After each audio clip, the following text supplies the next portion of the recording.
Hi everyone! Even though Halloween has passed, I decided to make one more a bit spooky mixed media project. So if you like a little bit creepiness in your makes, stay with me and of course, welcome to my channel.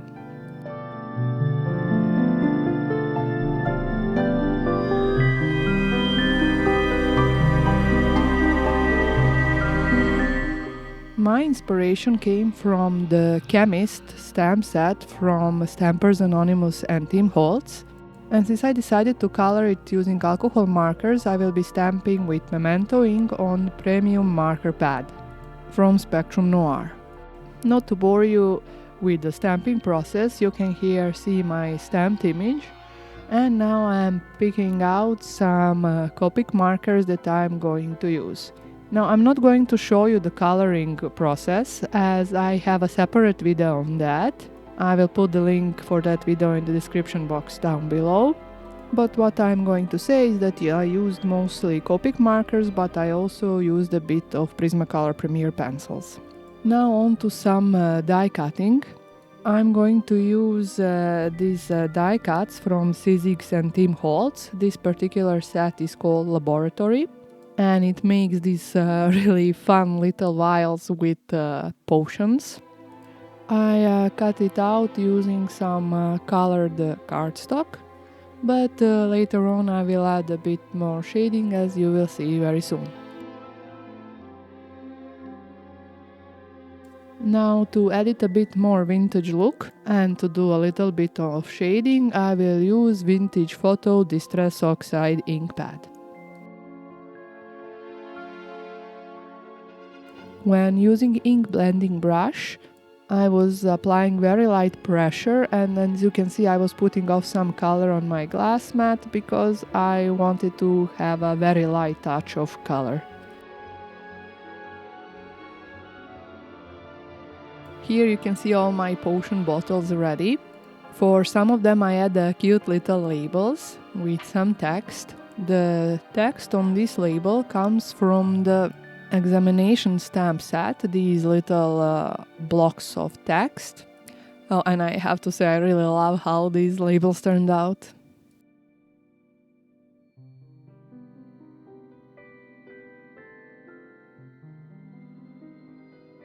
Now that my focal images were prepared, I wanted to start thinking about my background.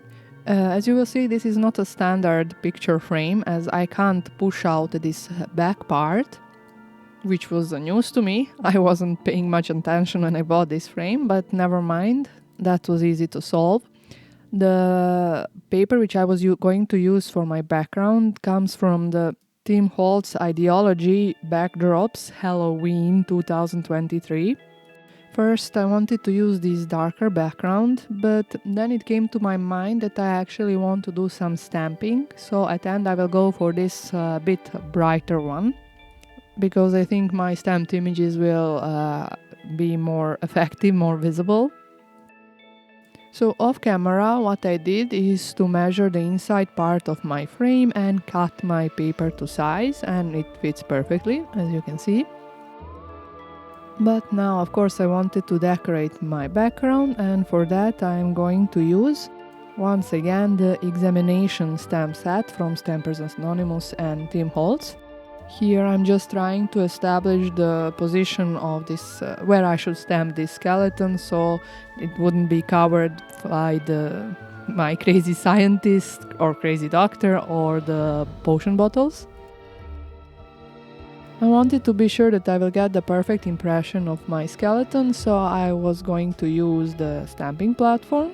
And for stamping I was using Ranger Archival ink in jet black color. Now the skeleton was feeling a bit lonely there, so I was adding a little bit more background interest with some other stamps. Usually for this kind of background interest I don't care about perfect impression, so I didn't really have to use stamping platform. But right now it was just here on my craft table, otherwise I would use my hand for stamping or small acrylic blocks.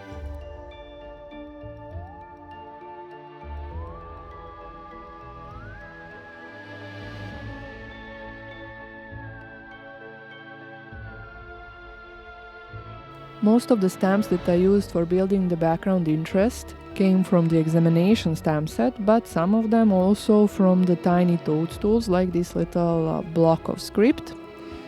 In my opinion, you don't have to have exactly all the stamps that I had, because as far as I noticed, Holtz tends to have these little scripts in a lot of various stamp sets, also numbers and such, so many stamp sets would work for making similar backgrounds. That being said, I didn't resist pulling out another stamp set from my stash. This one is called Field Notes, and I think it's an amazing stamp set, which is very versatile and again fit really well for my project.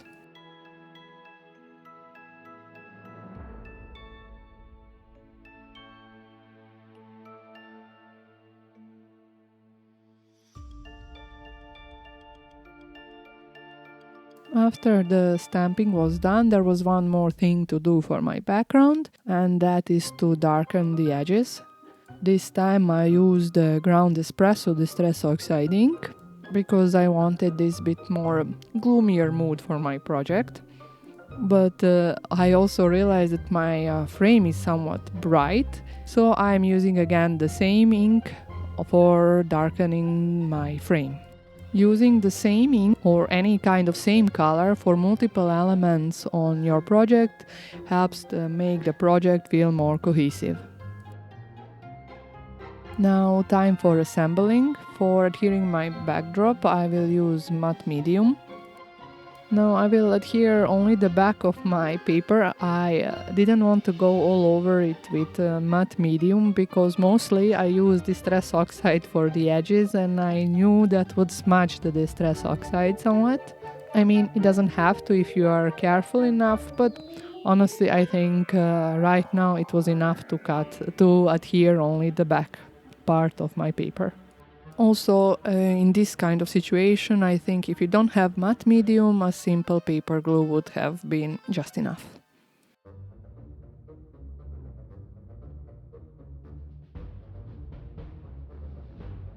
Now it was time to adhere the rest of the elements. Here you can see I'm using Art by Marlene sticky multi glue to adhere my shelf and little potion bottles.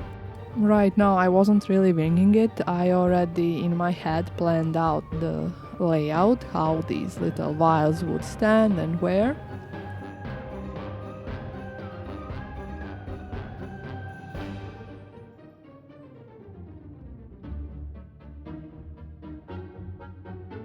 Anyway, I won't bore you with the whole process of me adhering these elements. Instead, let's go to adding some more embellishments to my frame. Now, I know this shady looking guy is coming from a stamp set called The Chemist, but I envisioned him as some mad doctor, something like Dr. Frankenstein. So here I am putting some doctor-like looking labels on my frame, and upstairs the title Physician and Surgeon. For stamping this label, I'm going to use the same paper which I used for my background.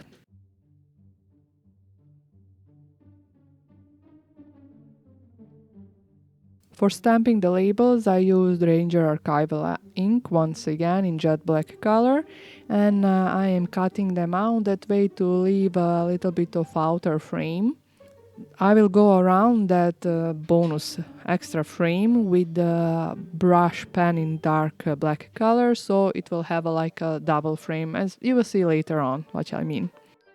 For the title I wanted it to stand out a bit more, so I was going to heat emboss it using VersaFine ink in onyx black color and Volve clear matte dull embossing powder, because I just didn't want it to be too shiny but still to pop out a bit. And honestly, I was really happy how it turned out. Oh, and of course here you can see that I'm using Pigma Micron brush pen in black color for adding the frame to the title. That's what I did for all other labels as well.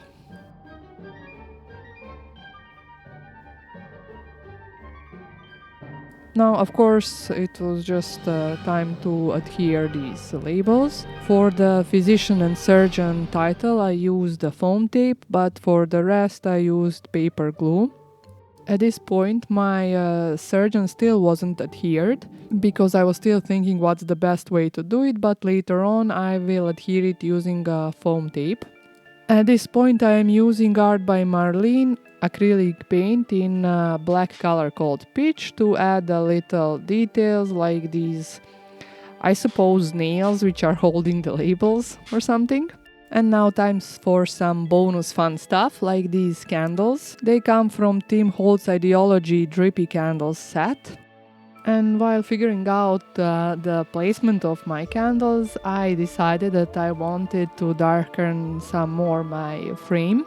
For that I am using black Soot Distress Oxide ink. And with this my project looked a bit more spookier now, don't you think?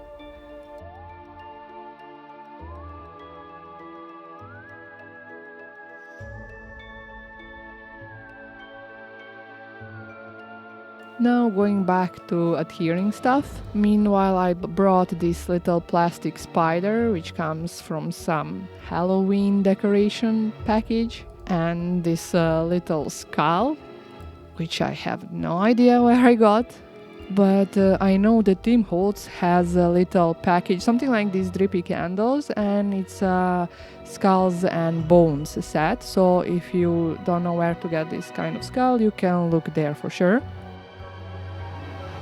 And believe it or not, this is the part where I struggled the most. I ran out of my heavy body gel, so I had to use a glue gun. And glue gun is my absolute weak point. I somehow always struggle with it, make a mess. You will see that skull which I adhered with it will fall off. It was a long time struggle for me. I don't know if it's just me being clumsy or my glue gun isn't the best. I really don't know what am I doing wrong. After this my nails were all full of this glue and you see my skull fell off here, so I'm trying my luck adhering it again. Anyway, at the end I somehow managed. And this was the last step for my project. And if you like this kind of spooky projects, I have a couple of more on my channel, so please check them out. But anyway, thank you for watching. I hope to see you soon on my channel again. Wish you all a very nice day. Bye!